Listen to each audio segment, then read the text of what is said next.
আপনি হয়তো জানেন আমাদের দেশের অপরিশোধিত তেল যেটা আনে সেটা ম্যাক্সিমামই হচ্ছে সৌদি এবং ইউএ থেকে। তো এটার প্রাইসটা কিভাবে ভেরিয়েশন করে?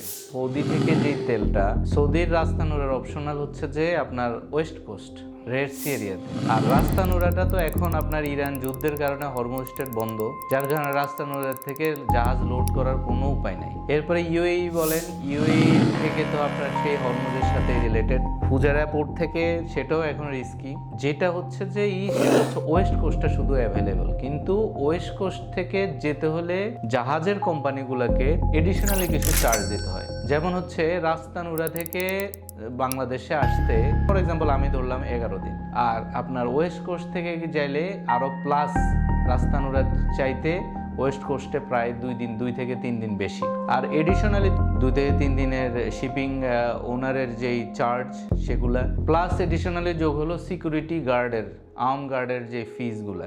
আর্ম গার্ডের fees generally voice to voice variation করে, জেনারেলি 15,000 থেকে 50,000 ইউএস ডলার আর্ম গার্ড প্রতিটা ভয়েসের জন্য। মিনস হচ্ছে ধরেন আপনি সৌদি থেকে লোড করে বাংলাদেশে আসবেন, তো আসলে এই একবার আসার ক্ষেত্রে 15 থেকে 50,000 ডলার। এটা ডিপেন্ড করে আর্ম গার্ড আপনি কতজন নিচ্ছেন, ডিপেন্ড করে কি আর্ম নেবেন, ডিপেন্ড করে কতদিন আপনি তাকে জাহাজে আপনার রাখবেন। আর আপনার এরপরে এডিশনালি যেহেতু ওখানে হুতিদের যুদ্ধের যেই ভাব ইয়েমেনের কোস্টে, ওটার জন্য ওয়ার রিস্ক প্রিমিয়াম যেটা আমাদেরকে দিতে হয় ওনাদেরকে শিপ হাল প্রাইসের 0.5 থেকে 1%। তো শিপ হাল প্রাইসের যদি হয় ধরেন ফর এক্সাম্পল 100 মিলিয়ন, তাহলে 0.5 আসে যে 5 লাখ থেকে 10 লক্ষ ডলার। 10 লাখ ডলার মিনস হচ্ছে আপনি তো জানেন যে 12 কোটি টাকা। 12 কোটি টাকা এডিশনালি প্রিমিয়াম দিতে হবে। তো এই যে আপনার অয়েল প্রাইসটা, শুধু এই যুদ্ধের কারণে অয়েল প্রাইসটা কিভাবে আমাদেরকে একটা ক্রিটিক্যাল একটা সিচুয়েশন ক্রিয়েট করে দিছে, সেটা হচ্ছে যে হরমুজ স্ট্রেট বন্ধ থাকার কারণে আমরা সৌদির ইস্ট কোস্ট যেটা রাস্তানুরাতে আমরা যাইতে পারছি না, অথবা ইউএইতে লোড করতে পারতেছি না। এখন যদি আমরা এডিশনালি সেই অয়েল আনার জন্য যদি আমরা সৌদির ওয়েস্ট কোস্টে যাই, তাহলে আমাকে এডিশনালি অটোমেটিক্যালি অয়েল চার্জটা বেড়ে যাচ্ছে। ফর এক্সাম্পল আপনার রাস্তানুরা থেকে কার্গো ফ্রেট হচ্ছে প্রতি টন 48 থেকে 55 ডলার, আর আপনার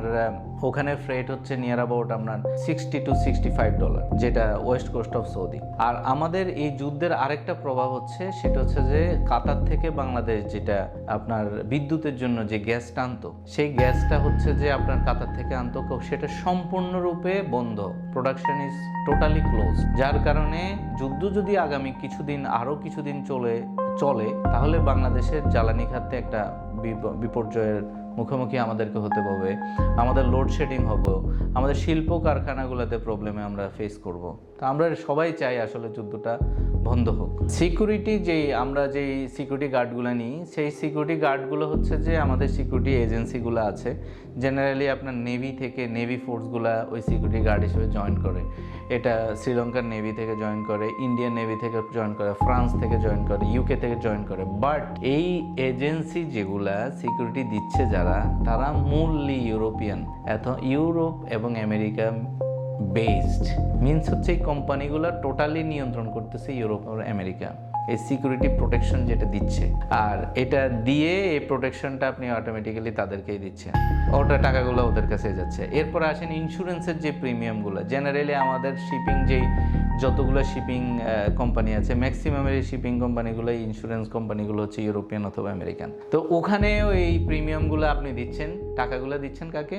ইউরোপ অথবা আমেরিকাকে। আর এটার রিজনটা কি? সোমালিয়াতে একটা অস্থিতিশীল সরকার, এবং সেখানে সোমালিয়াতে পাইরেসি পর্ন এরিয়া, এবং সেখানে আপনার যেহেতু আমাদের পাইরেটসের আপনি যদি সিকিউরিটি গার্ড না আনেন তাহলে ইন্স্যুরেন্স কভার করবে না। তো সব মিলিয়ে এটা একটা it's like a geopolitical game, যার কারণে আমাদের এই যুদ্ধের এফেক্টটা সব দিক থেকেই আমাদেরকে এফেক্ট করবে।